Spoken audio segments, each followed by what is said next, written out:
O que exatamente faz um filme ser, sabe, um grande filme judaico? É a história? São os personagens? Ou talvez a sua importância histórica? Baseado no livro Os 50 Maiores Filmes Judaicos, de Catherine Bernheimer, a gente vai mergulhar nessa questão, que na verdade revela muito sobre identidade, história e a própria arte do cinema. Bom, antes de falar sobre o que é excelente, a gente precisa dar um passo para trás. Para começo de conversa, o que é um filme judaico? A Bernheimer começa a análise dela justamente com essa pergunta, que é a base de tudo. Porque, vamos combinar, sem uma definição clara, qualquer lista seria só uma questão de gosto, né? E olha, a definição que a Bernheimer dá é bem direta. Um filme, para ser considerado judaico, precisa de duas coisas. Primeiro, ele tem que investigar algum aspecto da experiência judaica, e segundo, precisa ter pelo menos um personagem principal que seja claramente judeu. Pronto, com essa base definida, aí sim a discussão pode começar de verdade. Ok, então já entendemos o que torna um filme judaico. Mas agora vem a parte mais complicada e mais interessante. O que eleva esse filme de judaico para excelente? É aqui que a coisa fica mais subjetiva e o debate pega fogo. O ponto da Bernheimer é que excelente não quer dizer uma coisa só. Pode ser o melhor filme em termos técnicos, sabe? Aquele com uma fotografia e direção impecáveis.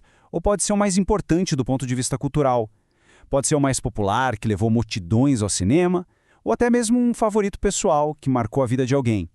A lista dela leva em conta uma mistura de tudo isso, o que torna a conversão muito mais rica.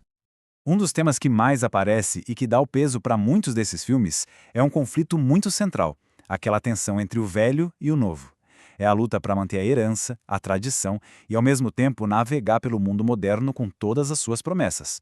Essa divisão é o coração de inúmeras histórias. De um lado, você tem os pilares do velho mundo, a tradição, a família, a religião. Do outro, as forças do novo mundo, a assimilação, a ambição pessoal, uma vida mais secular. É nessa fresta entre os dois mundos que as grandes narrativas acontecem. O exemplo mais clássico disso tudo talvez seja O Cantor de Jazz. A história do filho de um cantor litúrgico que simplesmente joga para o alto gerações de tradição para buscar a fama nos palcos americanos. É a narrativa definitiva da assimilação, onde o chamado do novo mundo fala mais alto e, no fim, vence. Aí, décadas depois, o cinema vira esse jogo e mostra o caminho contrário em Atravessando a Rua. Aqui, a personagem já é essa mulher moderna, independente, mas ela sente que falta alguma coisa. E ela encontra o que procura não se afastando mais, mas justamente se reconectando com as suas raízes. É um olhar bem mais moderno sobre como achar um equilíbrio entre esses dois mundos. Bom, se essa tensão entre o velho e o novo já é algo que molda a identidade judaica, nenhum evento histórico teve um impacto mais profundo do que o Holocausto. E isso nos leva a um tema muito mais pesado e, sem dúvida, o mais importante no cinema judaico: como processar esse trauma e a questão da sobrevivência. E para a gente entender como o cinema lida com um tema tão pesado, não tem duas obras mais diferentes e, ao mesmo tempo, tão importantes quanto A Lista de Schindler e Shoah. O filme do Spielberg conta uma história de heroísmo com foco na sobrevivência, no resgate. Já o documentário monumental do Lanzmann se recusa a dramatizar. Ele foca de forma implacável na engrenagem do extermínio. Essa citação do livro da Bernheimer resume perfeitamente a força de Shoah. Ao focar só no como as coisas aconteceram, o filme tira qualquer possibilidade de desculpa, de explicação ou justificativa. A ideia ali é que não pode existir um porquê para o Holocausto. O mal está nos detalhes do processo, e é isso que o filme nos força a encarar.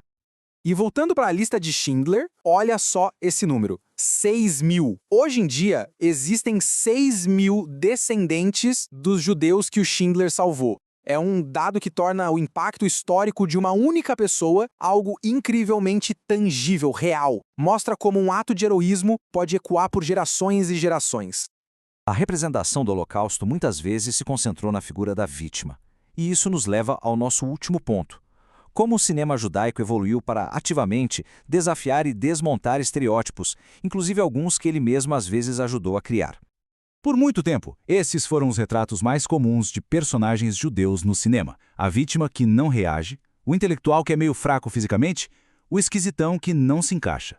Só que vários filmes muito importantes fizeram questão de virar essa mesa e subverter essas imagens. Êxodos foi um verdadeiro divisor de águas. Ele simplesmente jogou na tela uma imagem nova, poderosa, do judeu como um guerreiro forte, capaz, que luta por uma pátria. Foi uma resposta direta e muito forte ao estereótipo da vítima passiva. Aí a gente pega Maratona da Morte. O protagonista parece ser o típico intelectual, né?